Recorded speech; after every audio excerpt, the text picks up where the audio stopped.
So now let's look into the resins which are commonly used in the industry, either aerospace or automotive, marine, wind energy.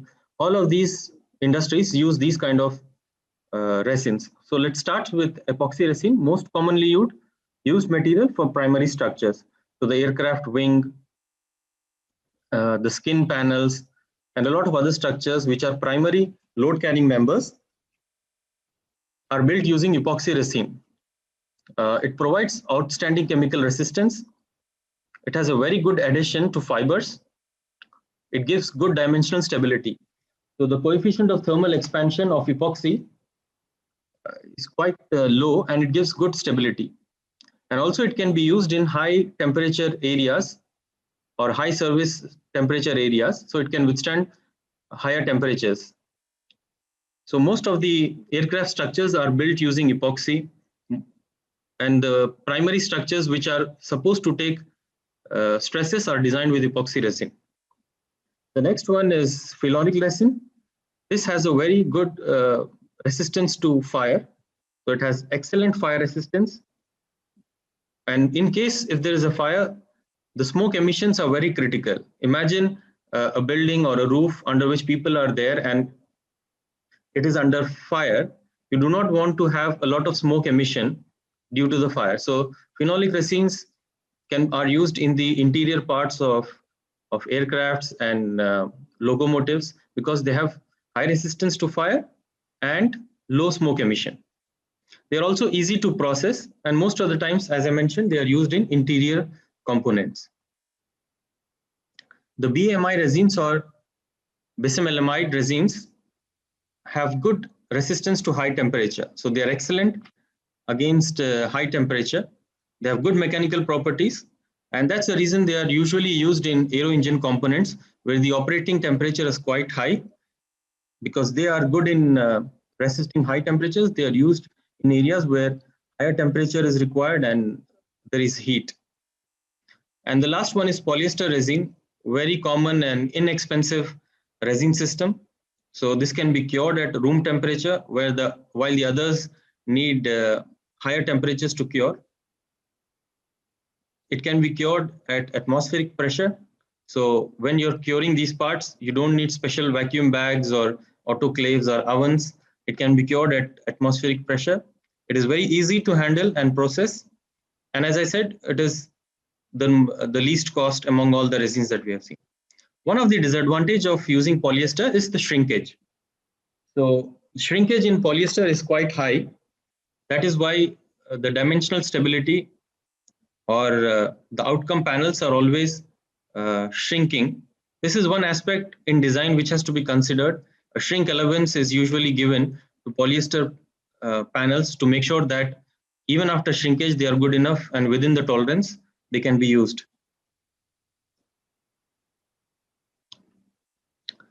The next constituent is fiber or reinforcement. As I said earlier, they are the materials that actually provide the reinforcement, and they are the principal constituents in terms of load carrying capacity as well as the volume fraction. So what volume fraction means is it's a ratio of the volume of a fiber against the volume of a resin. So for example, we have a panel which is 100 grams in weight. 60 to 70 grams of that panel is actually fiber, and only 30% of the weight is resin. So the volume of fiber in the composite panel is usually higher, and the volume of resin compared to the fiber is less. The control of volume fraction is very important in composites. So you don't want to have a part which is having very less resin and more fiber, and you also don't want to have a part which is having more resin and less fibers, because you got to maintain the balance between the volumes of fiber and resin system to have an effectively strong and high strength part. So resin, the fibers are the ones which have the largest volume, and they're also called as filaments sometimes. So when these fibers are combining with matrix, they act as the primary strength in a composite structure. They take all the loads and they are the load carrying members. We have different fiber or reinforcement materials available in the market now. We'll take a look at the common fibers being used in the industry. So the fibers are glass, which is used in usually where the structural loads are less, and they are used in interior parts, and they are comparatively less expensive compared to carbon or Kevlar fiber. So if the cost requirements are low, if you have to maintain low cost and you're designing the parts for interior components or non primary structure, you can use glass. Whereas carbon, on the other hand, has high strength and it can be used in primary structures, so that you have a very good structure design. And with epoxy, especially carbon and epoxy go together very well, and they give high strength parts which can be used as primary structures. For example, the spar of a wing or the parts of fuselage, which are the basic load carrying members, are built with carbon fiber and epoxy resin. Of course, carbon fiber is expensive compared to glass, and the coefficient of thermal expansion for carbon is very less compared to glass. And then the next one is Kevlar. Kevlar is also a very important fiber these days. It is widely used in bulletproof vests. It is used in ballistic application. It is also used in cables and tires and things like that. Let's take a look at the individual fibers. So glass fibers are made up of small strands of molten silica. As you can see in the picture, there are strands of molten silica. Fibers are a bunch of it, and these are lightweight. The stiffness is lower compared to the carbon or Kevlar material.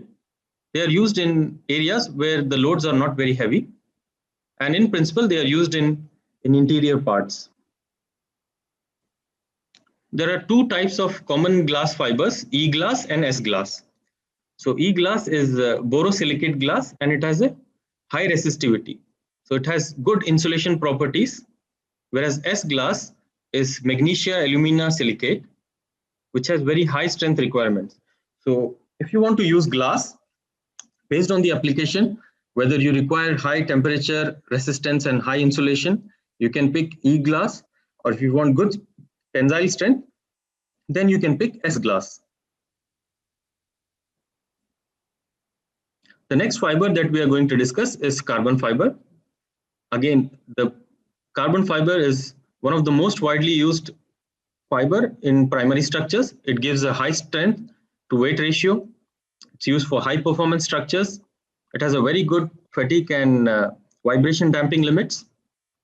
As I mentioned, very low coefficient of thermal expansion, so there is always dimensional stability on the parts built from carbon. The other advantage of carbon is it is available in the form of pre-preg.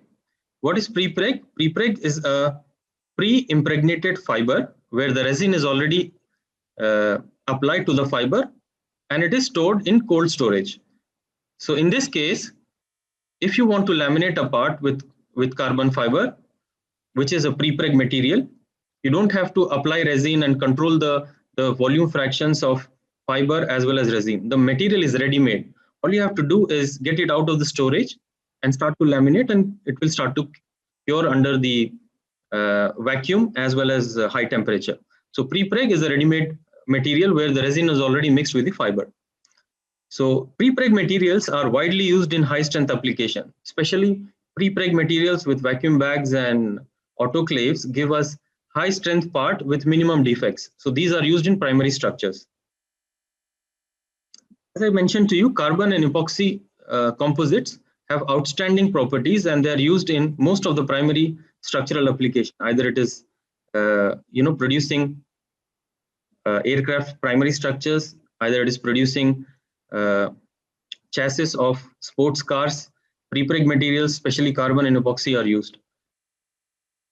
They are also used in marine application. There's one particular thing that we have to remember about carbon fiber is there is a possibility of galvanic corrosion when they are assembled with aluminium parts. So whenever there are two dissimilar materials connected together, and in presence of electrolyte, there's a possibility of galvanic corrosion. So imagine you have a carbon fiber part on which an aluminum part is fixed or bolted or riveted. In that case, there's a possibility that due to moisture, galvanic corrosion may occur. So there are different methods in the industry to prevent the contact of aluminum and carbon fiber panels. We can use a lot of glass shims between. We can use different kinds of sealants to avoid this kind of galvanic corrosion. So always with carbon fiber material, we have to be careful about galvanic corrosion. The next and one of the interesting materials is Kevlar. Now, Kevlar is being widely used in armor, bulletproof vest. It is used in aerospace. So what are the properties of Kevlar? It is lightweight. It has a very high tensile strength. It has good resistance to impact. So that is why they are being used in combat helmets. They are used in armors. They are used in bulletproof vests. So wherever there is high stress and vibration resistance required, Kevlar material is used. One disadvantage of this is it doesn't have very good compressive strength compared to the other fibers. So there are different grades of Kevlar used in the industry. I've just mentioned three of the most widely used. That's Kevlar 149, which is used for highest ballistic application, armor and aerospace industry. There's Kevlar 49, which is higher ballistic application. And Kevlar 29 is the general purpose Kevlar material used in cables, tires, and brake lining. This material is expensive, and that is one of the reasons that wherever we need special armor or ballistic application, we find a lot of use of Kevlar. And also, the other disadvantage is it is a bit difficult to use because of the material properties. The handling is not so easy. Now let's take a look to the comparison of densities of some of the metals against the fiber material that we just discussed. So as you can see, all the three fiber materials that I've mentioned are lighter and have less densities compared to either aluminum alloys, steel alloys, or even titanium alloys. So this is where the composites provide high strength to weight ratio. For example, the steel alloy is 7.87 grams per cubic centimeter, whereas compared to that, glass, carbon, Kevlar, everything is less than half, So the advantage of using composite materials, especially in terms of weight saving, is you can replace conventional steel, aluminum, or titanium alloys with lightweight structures made up of either carbon fiber, glass, or Kevlar. Before we start to look at the core materials, we got to understand that the composite structures are classified based on the construction. So we have two different types of constructions. Basically, a monolithic construction, which is a single skin, where laminates are applied one on top of the other. And the other type is sandwich structure. What you see here in the picture is a sandwich structure, where we have two thin sheets on top and bottom, and in the middle, we have something called as a core material. So what is the purpose of using this core material? By adding a lightweight core material, we are increasing the compressive strength and rigidity of this part. So what we are doing is replacing the full thickness with a lightweight hollow or foam, and then we are replacing the lightweight material in such a way that the cross section of the part is increased and the rigidity is increased. So just by adding a small amount of weight in the form of core, we are increasing the rigidity and compressive strength of the part. So how it is done is we are bonding two thin sheets with the core material and increasing the compressive strength. We look at the core materials in the next slide. So the type of core materials which are usually used in the industry are honeycomb cores. So basically the honeycomb core is the shape that you see in the picture. So the geometry and the construction is such that the thin walls account for a lot of weight saving, and also the structure itself is designed to give more strength, more compressive strength. So honeycomb has different kind of materials. Either it can be Aluminium honeycomb, it can be Nomex, which is aramid laminated paper. There are different types of honeycomb. So honeycomb is basically the geometry, and the material can be aramid paper or aluminium or anything else. The other form of core material being used in the industry are foams. There are different types of foams being used, again, to add improve the compressive strength. Styrofoam is also used sometimes as a core material, same as urethane, and PVC also is used as the core material between thin skins to increase the compressive strength. The advantage of PVC over the other materials is that it doesn't allow moisture ingress. Now, what is moisture ingress? Basically, if there is a defect on the top or bottom skin, if there are voids, the moisture over time tries to get in and starts to affect the core material inside. So if there is a moisture trapped in between, when the temperature rises, the core material will try to expand, and when the temperature falls down, it will try to compress itself. So this results in damage of core material and overall damage of the compressive strength. So it is always required to keep in mind that moisture ingress, especially in the core materials, can affect the strength of the composite part. And the next one are wooden cores. So initially, when the composites were developed, a lot of wooden cores were used, which have now been replaced with the above materials. So balsa wood is one of the lightweight wood that is used as core material. What we have to keep in mind is the weight of the wood should be light if it is being used as core, and it should be dry. It should not have any moisture. Now let's look at the different types of manufacturing process that are used in the industry to produce composite parts. So let's start with spray lamination or spray layup. This is the very basic method of producing composite parts. As you can see in the picture, there is a mold and there is a spray gun which sprays the resin and fiber, and it is mixing the resin and fiber and sprays strands of fiber impregnated with resin. And sometimes, to control the thickness, the rollers are being applied to get uniform thickness inside the mold. This is very basic and very simple process. The next one is hand lamination or wet lamination and vacuum bagging. So what is done here is dry fiber is placed in the mold and resin is applied, and rollers are used to spread the fiber.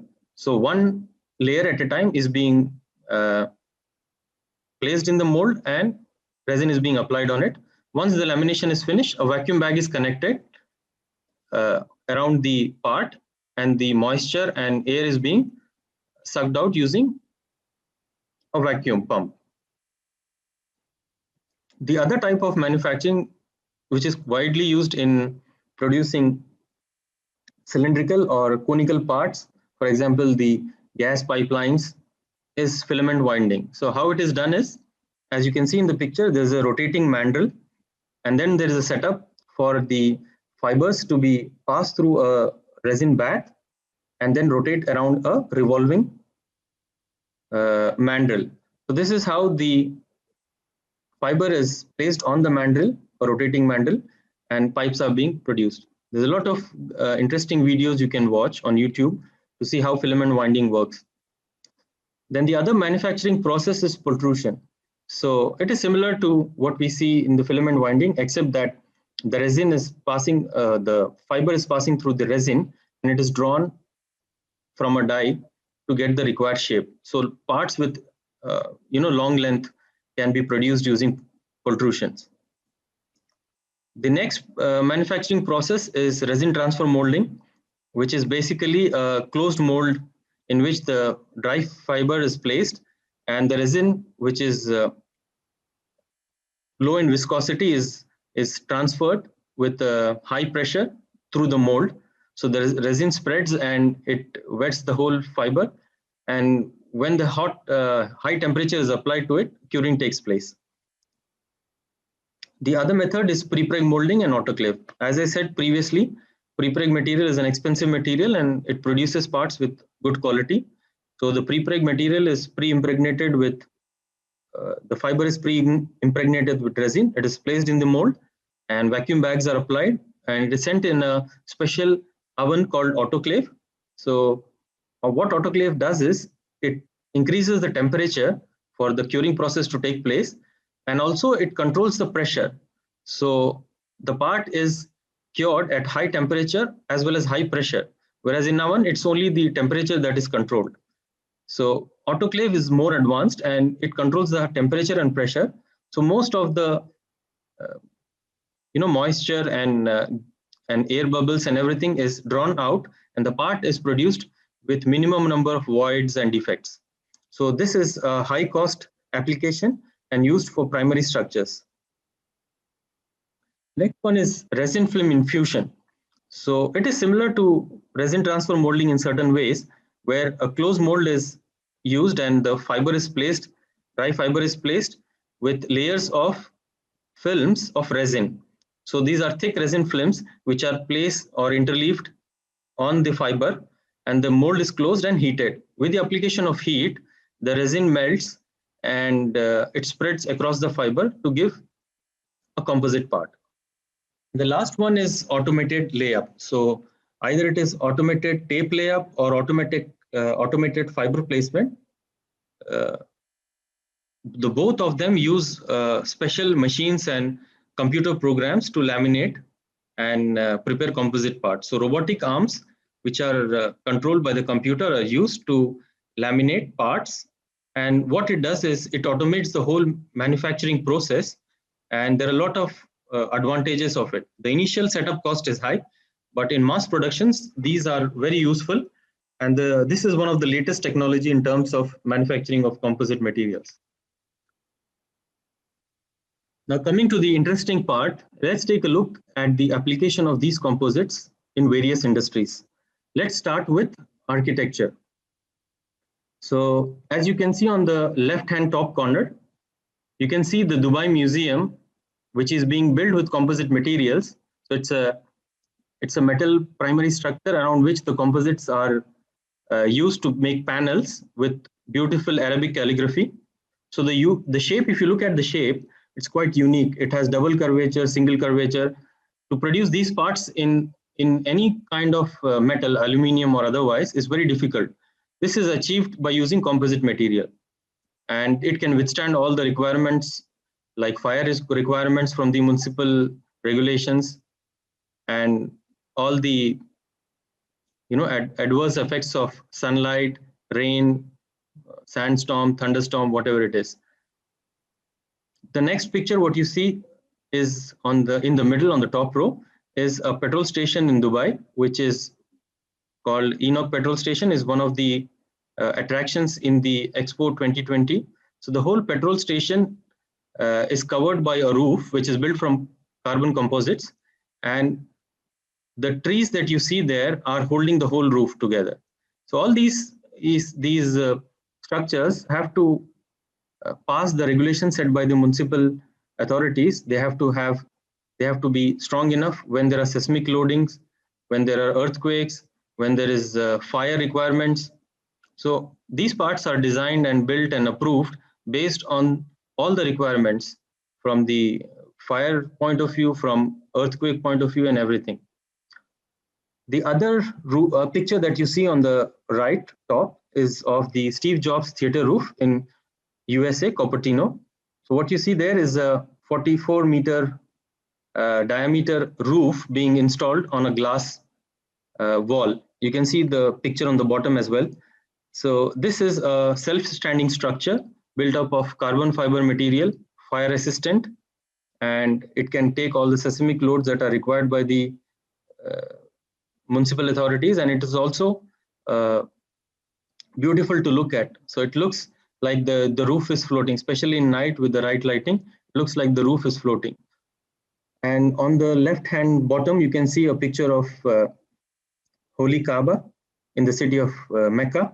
So when the mosque around the holy place was being demolished and reconstructed, there was a need to increase the capacity so that the pilgrimage can happen and people can go around the Holy Kaaba.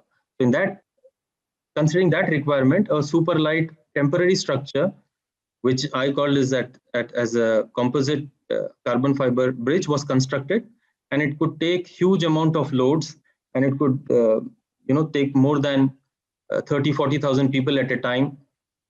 So these are the areas where composites are used in modern architecture. Let's look at some other industries where composites are used.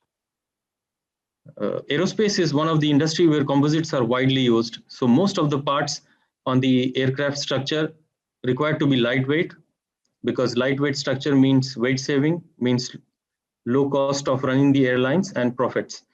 So most of the conventional materials are now being replaced with composite materials. There are parts which are made up of carbon fiber, there are parts made up of glass fiber, then there are aluminum alloys, titanium alloys being used in the aerospace industry to increase the strength and have parts made with lightweight and good properties. Most of the parts on the wing that you see nowadays on the aircraft are being produced with carbon fiber and epoxy resins.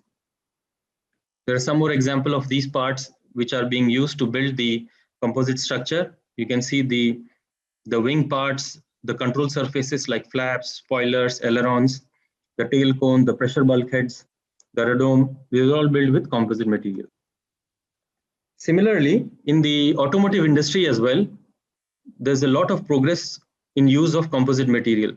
Carbon fiber and epoxy pre-preg materials are used to produce chassis of supercars and racing cars, and a lot of other accessories in the form of rear diffuser that you see in the bottom picture, and air vents and fenders are being designed with composite material.